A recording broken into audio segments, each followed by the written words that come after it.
ভাইয়েরা আমার, তাওয়াক্কুল সম্পর্কে একটি ঘটনা বলছি। জনৈক দরবেশ কোনো এক মসজিদে এতেকাফের নিয়তে বসিয়া পড়িল, কিন্তু তাহার খাওয়ার কোনো ব্যবস্থা ছিল না। মসজিদের ইমাম সাহেব তাহাকে উপদেশ দিলেন যে অসহায় অবস্থায় মসজিদে পড়িয়া থাকার চেয়ে কোনো কাজ কর্ম করিয়া খাওয়া উত্তম। কারণ দরবেশ চুপ করিয়া রহিলেন।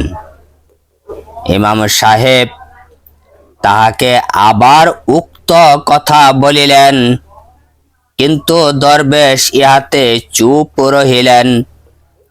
ইমাম যখন তৃতীয়বারের মতো চতুর্থবার তাহাকে এইরূপ নসিহত করিলেন, তখন দরবেশ মুখ খুলিয়া বলিল, মসজিদের পাশে ইহুদি দোকানদার আমাকে দৈনিক 2টা কইরা রুটি পৌঁছাইবার ওয়াদা করিয়া আছে।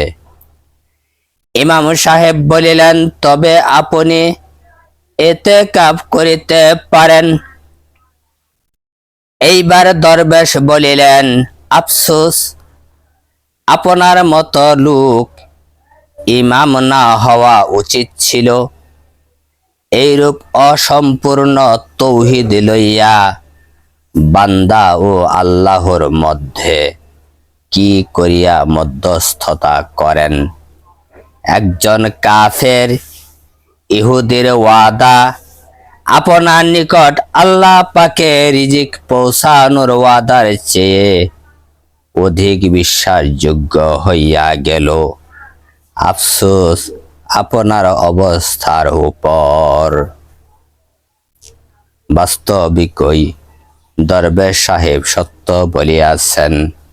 বান্দার ওয়াদার উপর তো আমাদের বিশ্বাস হয়, কিন্তু আল্লাহ পাকের ওয়াদার উপর বিশ্বাস হয় না। আল্লাহ রাব্বুল আলামিন পবিত্র কোরআনে পাকে বলিয়াছেন, আল্লাহু খায়রুর রাযিকিন। আল্লাহ রাব্বুল আলামিন তিনি তো উত্তম রিজিক দাতা।